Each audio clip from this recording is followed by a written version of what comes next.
from my own personal experience, Nigerians also shine when they have to prove their value. You naturally come more prepared than others. So when I look at some of the deals I chase in this country, when I'm building my pitch, I'm already feeling like, Kola, you already had a back foot here. So you go hard or you go home.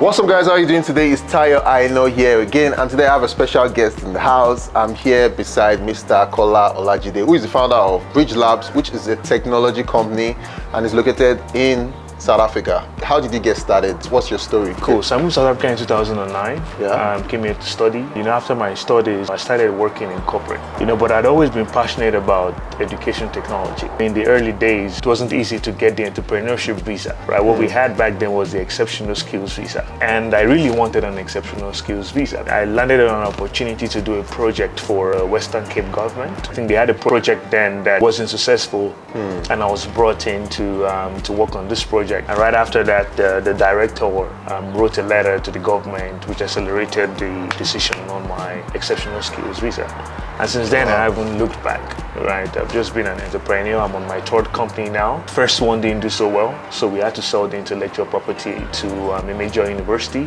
Was it a tech company too? Tech company, right? So EdTech, right? So actually, this is my first company that's not EdTech, right? So first one was EdTech, second one was also EdTech. Sold the intellectual property to an organization in Mauritius. With the funds from the exit, started Bridge Labs 5 years ago. How many years ago did you come down to I've been here for 13 years, 2009 January. 13 years. What has the journey been like? It hasn't been easy. I'd put so much pressure on myself. Growth is always going to be uncomfortable, right? So I try to make sure that I'm not comfortable. Yes, you might see some of these elements. Comfortable, though. But I try to remain uncomfortable as much as I can, especially when it comes to building businesses. One of the things that I think has worked well for me is doing hard things very early. When I started Bridge Labs, if you look at the kind of clients we work with, they are some of the biggest players in South Africa.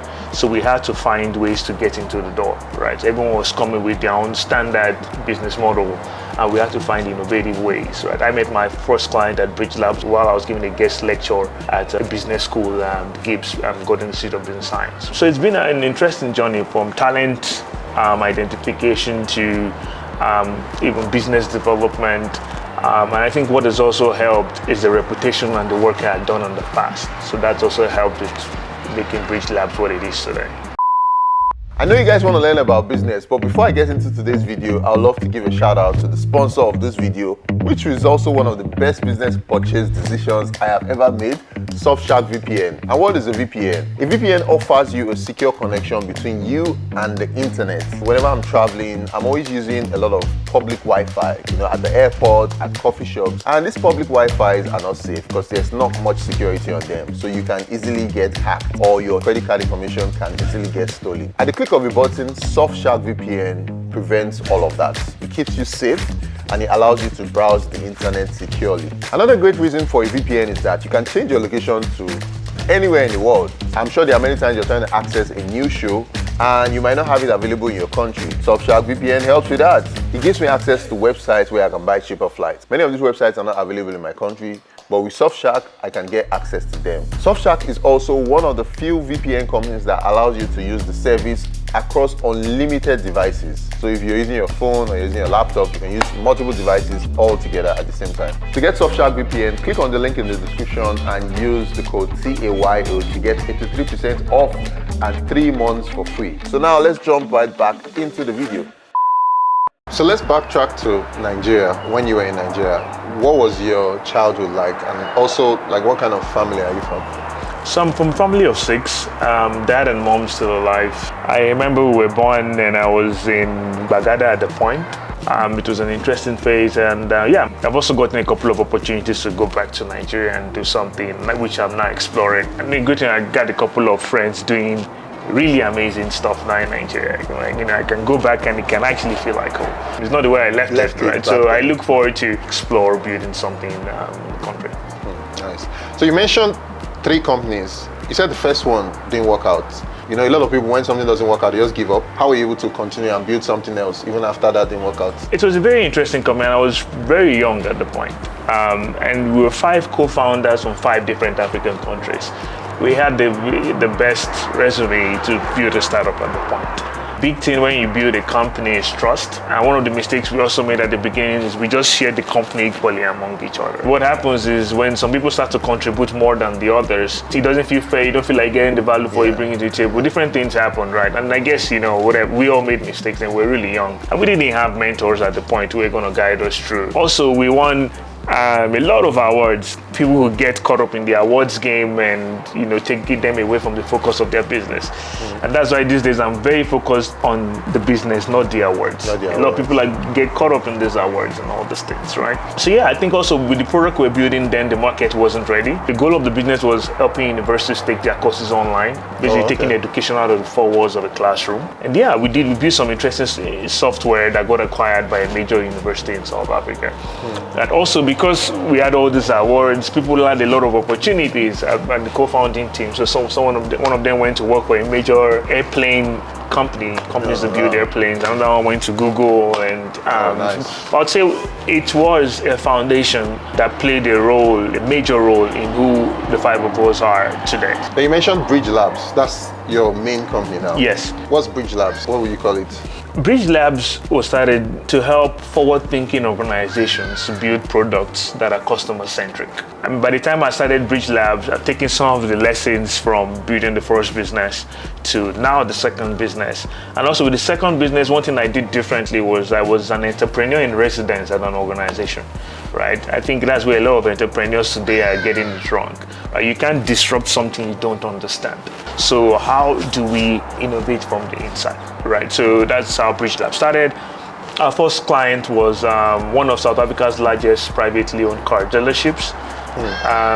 They were doing, close to $60-70 million in revenue annually. Oh, wow. Right. And we were brought in to basically build an operating system for them to help them manage their processes and also cut down on fraud because everything is going digital. Right. So now, because of the strength of the client, we got to collaborate with the major banks in the country and even with the major credit unions. I think that project put us on the map. We were able to then partner with universities to identify talent, and getting clients from then was just organic, right? Because people saw what we did for them and a lot of people wanted us to work with them. Then things evolved. As I started to shape the vision of the company, I started to see and the skill set we had built was also needed by startups. So now if you look at our array of clients today, it's a combination of established companies with a couple billion in revenue annually to fast-growing startups that have just raised something significant to take them to the next level. But what are some of the major challenges you faced when building these businesses? At the beginning of my entrepreneurship career, credibility was an issue. Right, because people will be like, okay, who's this young man coming to this environment and wanting all this big deal? So if we look at the average service provider pitching for these deals, they come across as much older and more experienced. So who are these really confident young crowd that is trying to come in at, to the biggest table very early? Okay. Like how old were you then? I was 22. 22. Yeah, I was 22 at the point. Right? So, I see. Right. So yeah, they liked what you do, but they just felt like you were too young for them to put so much of their future in your hands. Right. So they may have lawyers. So that was the the early problems we faced. But the problems we face as entrepreneurs has evolved now. From coming up with innovative ways to keep our top talent, making sure the clients we are working with are the right bets. I mean, one of the things we do at Bridge Labs also is we discount our services so that we can partake in the upside we create for your organization. And I think that deal structure is what has gotten us into a couple of organizations. Everyone comes with a fixed fee for a fixed set of resources. We come in with an entrepreneurial mindset with a clear goal of creating value for you and sharing the upside. Make you feel like if the project fails, we also have a lot to lose. Coming out to South Africa, what was the deciding factor? Where most people think about going is UK, Canada, and the rest. What made you choose South Africa? So at the point, I had an uncle who, was very successful in the family. At some point, he was actually on the presidential committee set up by Obasanjo back in the day. Oh, okay. So he's forcing the family to go to MIT, that kind of person. Oh, wow. Okay. And he was like, okay, it's really important, the kids go to good schools outside Nigeria, right? So first choice was Canada. And I remember applying to the schools in Canada, and they said we couldn't prove we had the financial muscle to sustain ourselves in such environments. So the next option was South Africa. So South Africa for me was like a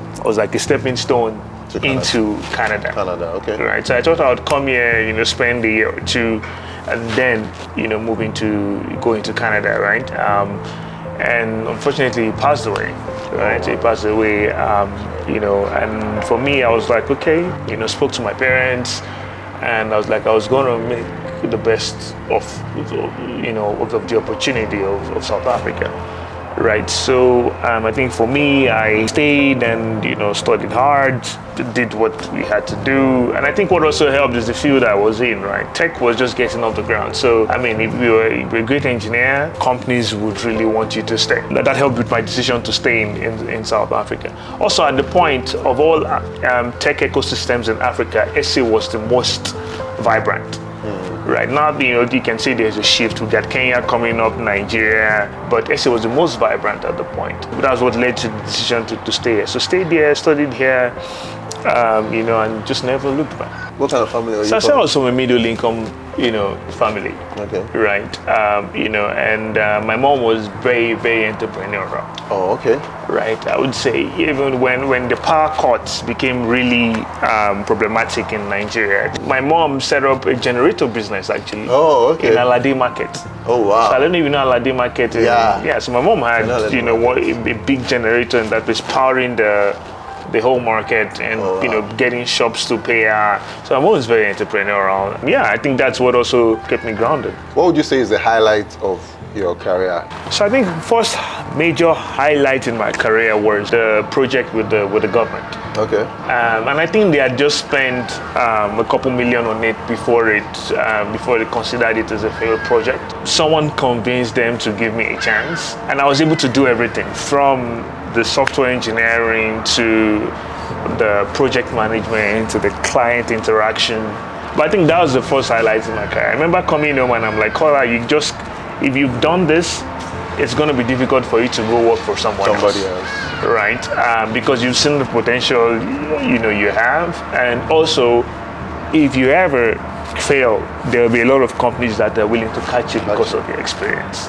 So just jump.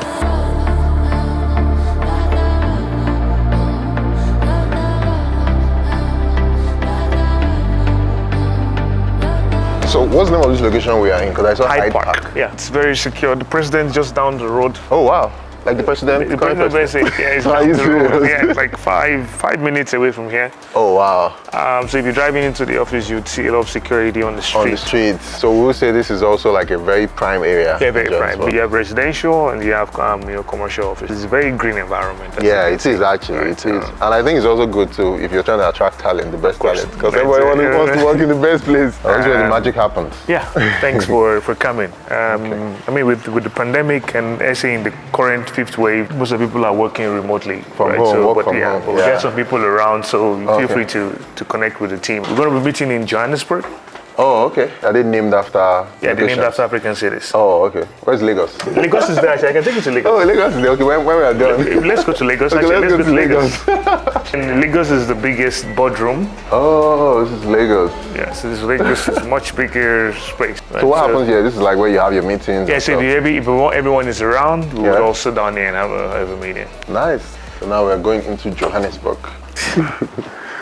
Perfecto. Yeah. Okay, so what are 3 notable projects you've worked on so far? Great. I mean, I can give you three that excites me currently. One is the continuous digital transformation for one of our largest clients today, South Africa's largest privately owned car dealership. We're helping them with a lot of automation, and they do close to R1 billion in revenue a year. That project excites me because they were our founding client, right? When we started the company. Another one that's exciting is the neobank, right? So there's a neobank starting in South Africa, Nigeria, and Kenya, and we've been brought on board to help them shape and build their first product. So that's throw me into some uncomfortable territory because I'm not a fintech guy. You like exactly. discomfort. I like discomfort, right? So I'm so excited, about that project going well. Actually, they should be launching in a couple of months. I think the other one is a femtech platform. Think of it as a one-stop shop for women when it comes to everything healthcare. We built out their MVP and excited to see where they take the product. Right? So yeah, that's awesome. And these are just the three notable ones. There are still more. At every given time, we should have 8 to 10 projects going on. Wow. But these three are the ones that exciting me the most right now. Sounds like a lot of responsibility. Yeah. And so yeah.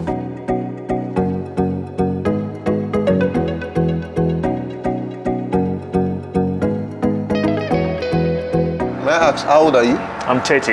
You're 30? Yeah. Wow. How does it feel to have been able to build or do all these things at such a young age? Because 30 is it's young. It feels great. I mean, the accolades, help, right? The first time I was on Forbes magazine, it felt really, great. And I'm so glad my first venture didn't get on Forbes though, because I don't think I was mentally ready. Right? If I was on Forbes with my first venture, I would have gotten caught up in the noise and the business wouldn't have activated its true values. I think what I've been very successful at is helping other people solve their own problems. I think with all the lessons I've learned in the last 10 years, it's time to build my own legacy as an entrepreneur. I'm going to build a business on the African continent to solve one problem for millions of people. So the question, I think for me, it's exciting, and I definitely find time to smell the roses. But it's very important to remain uncomfortable. You've said that thing multiple times, and I think I've picked that from you. Remain uncomfortable. Seek discomfort. Yeah. So talking about Africa, you mentioned Africa now. Why Africa for you? The continent has potential. We are getting the global recognition we deserve, right? It's becoming clear that African talent can compete on a global scale. I mean, we got a couple of unicorns now on the continent. People can see the value that can be created by talented people. For me, it was also strategic because, when I done the project in Mauritius, some of the people I worked with went on to do greater things at different organizations across the globe. Now, when they need great solutions, who do they come to? They come to the guy they met in that environment who built a great solution and they can always vouch for. Awesome. So now let's talk about being Nigerian. Throughout your time in South Africa, have you had any challenges being a Nigerian? So I'd say I've faced challenges being a Nigerian across the world. Okay. Right. I've traveled and faced challenges. When you're at the airport for more hours than usual. That you should be. Right? That's happened to me too. So that's become standard. I think the main thing for me is the South African country has contributed heavily to who I am today, right? And I should be proof that, there are successful Nigerians paying their taxes and also giving back to society. Right, and I hope whoever is watching this would be able to say, okay, people like Kola actually live in Johannesburg. What would you say has been the most positive part about being Nigerian? The Nigerian spirit is real. Yeah. It gives me drive. And also, I salute entrepreneurs in Nigeria doing the hard things. I'm here doing the hard things, but I think they're doing harder things. Yeah. Right. So definitely, the Nigerian spirit has also contributed. From my own personal experience, Nigerians also shine when they have to prove their value. Because then you naturally come more prepared than others, right? So when I look at some of the deals I chase in this country, when I'm building my pitch, I'm already feeling like, Kola, you already had a back foot here. So you go hard or you go home, right? You have to build the most killer pitch that once you are done, nothing else should come to mind. My last question for you is, what's your advice to a lot of young African entrepreneurs who are probably watching this and are inspired by your story? What would be your advice to them in whatever career that they're pursuing? So it's possible to build and be successful, on the continent. Surround yourself with great minds. I would say do hard things very early, because if you do the hard things first, you know, everything just becomes much easier. I mean, if I look at my career and look at the quality or the complexity of projects I took on very early, they have all contributed to the reputation and the trust people have in me today. Get out of your comfort zone. I mean, that's been very important for me. I'm really grateful to South Africa in a way. If I had stayed in Nigeria, I don't think I would have built what I've built today. So get out of your comfort zone. If it means, you know, giving you a chance at activating your full potential. And remember that we all have a lot of work to do collectively, right? When it comes to rewriting the narrative around our country, and contribute your positive stories as much as you can. We need to tell these stories, right? If we don't tell these stories, we will be swallowed by the negativity and we won't matter, right? So it's one thing to be great, it's another thing to tell your story. So tell your story. It's not bragging, right? It is important for the culture, right? We all exist. We are all over the world, right? You know, and when Tayo, you know, spoke to me about this opportunity, my first action was, Kola, no, you don't want to expose yourself, do this. But bruh, we need to tell these stories, right? You know, and contribute our quota to, you know, to the development of Nigeria as a country, right? So yeah, that's my advice. Thank you. That's an amazing way to round up this interview. Thank you very much for taking the time out to share your story with me. And thank you for also inviting me to this your awesome, awesome space. So guys, that's all I have to share with you guys today. Definitely, I'm going to link the pages to the company below if you're interested in anything that has to do with, you know, software or technology. Go and check out the company's page in the description below. Thank you for watching. If you like this video, please hit the like button and subscribe to the channel. And I'll see you guys on the next one. Peace. So guys, remember to check the link in the description below if you would love to download Surfshark VPN.